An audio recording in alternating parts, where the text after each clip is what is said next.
ओम नमो भगवते वासुदेवाय. हृदयात दिसलेल्या भगवत स्वरूपाची स्तुती करताना ब्रह्मदेव बोलतायत की मला त्या लोकांना बघून अतिशय खिन्नता वाटते, मन अतिशय दुःखी होतं, खिन्न होतं. कोण लोक?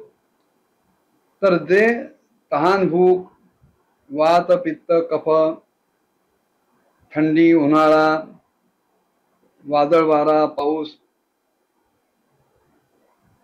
ह्याच्यामुळं दुःखी होतात.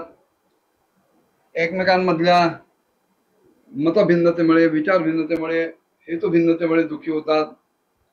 किंवा ज्यांच्या ठिकाणी कामाग्नी आणि अतिशय दुस्साह असा क्रोध वरचेवर प्रज्वलित होतो आणि त्याच्यामुळे जे दुःखी होतात, अशा सगळ्या लोकांना बघून मला अतिशय खिन्नता वाटते.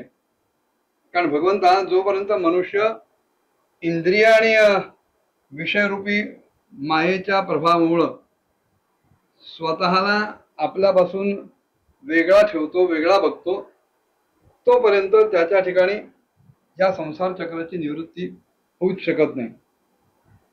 जरी हे संसार चक्र मिथ्या आहे तरी सुद्धा कर्मफळाच्या भोगांचंही तेच क्षेत्र असल्यामुळं हे संसार चक्र या माणसांना नाना प्रकारच्या दुःखांमध्ये ढकलतं.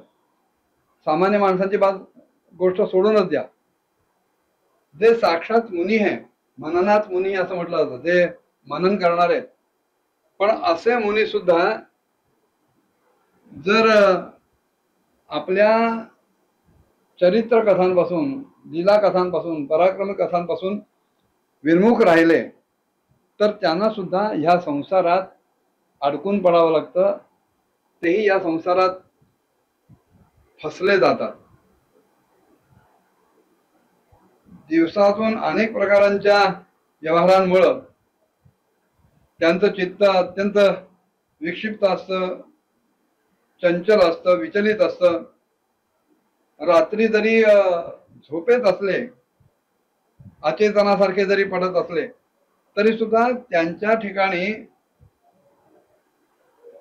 एरवी निर्दय जे मनोरथ हालचाल करत असतात, त्यांच्यामुळं क्षणोक्षणी त्यांची झोप तुटते आणि मग त्यांच्याच दैवामुळं पूर्वकर्मानुसार त्यांचे जे मनोरथ आहेत ते मनोरथ सिद्ध करण्यात सुद्धा त्यांना अपयश येतं. भगवंता आपल्याकडे पोहोचण्याचा जो मार्ग आहे तो खरा तर केवळ आपल्या गुणश्रवणातूनच जातो. आपलं ज्ञान, आपलं गुणसंकीर्तन करणं, लीला संकीर्तन करणं, पराक्रम संकीर्तन करणं, रूप संकीर्तन करणं, याच्यातूनच खरं तर माणसाला होऊ शकतं. आणि जी माणसं भक्तियोगानं आपलं हृदय पूर्णपणे शुद्ध आणि पवित्र करतात, त्यांच्याच हृदय कमलामध्ये आपण निवास करता, राहता. आणि ज्या भक्ताला आपलं जसं रूप बघावंसं वाटतं तसंच रूप आपण त्यांच्यावर अनुग्रह करण्यासाठी, कृपा करण्यासाठी धारण करता.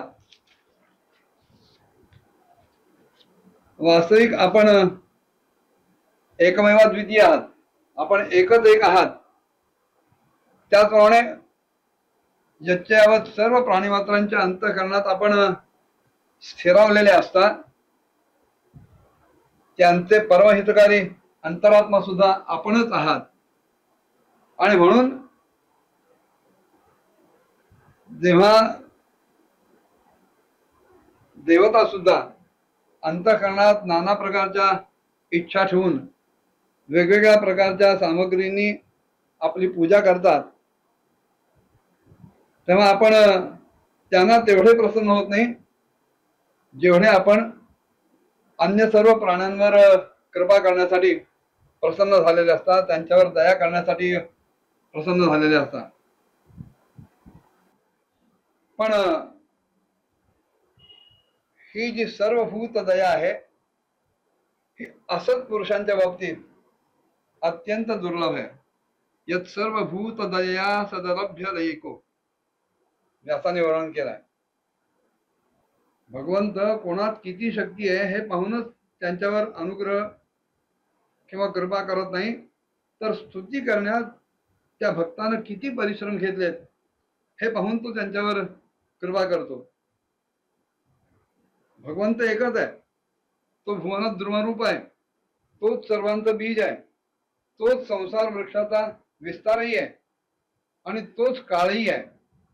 पण तरी सुद्धा ज्या ज्या भक्ताला भगवंताचं ज्या ज्या प्रकारचं स्वरूप बघावंसं वाटतं, तसं स्वरूप तसं रूप भगवंत त्यांच्यावर कृपा करण्यासाठी, त्यांच्यावर दया करण्यासाठी घेतात.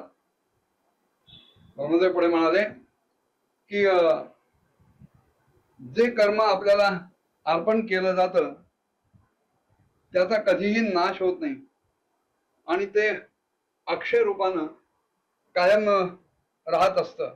आणि म्हणून नाना प्रकारची कर्म म्हणजे यज्ञ, दान, अतिशय उग्र तपश्चर्या किंवा नाना प्रकारची व्रत इत्यादींमुळे आपली प्रसन्नता मिळवणं हे माणसांचं सर्वात मोठं कर्मफळ आहे. कारण एकदा आपण प्रसन्न झाल्यानंतर असं दुसरं कोणतं फळ आहे की जे भक्तांना सुलभ होत नाही.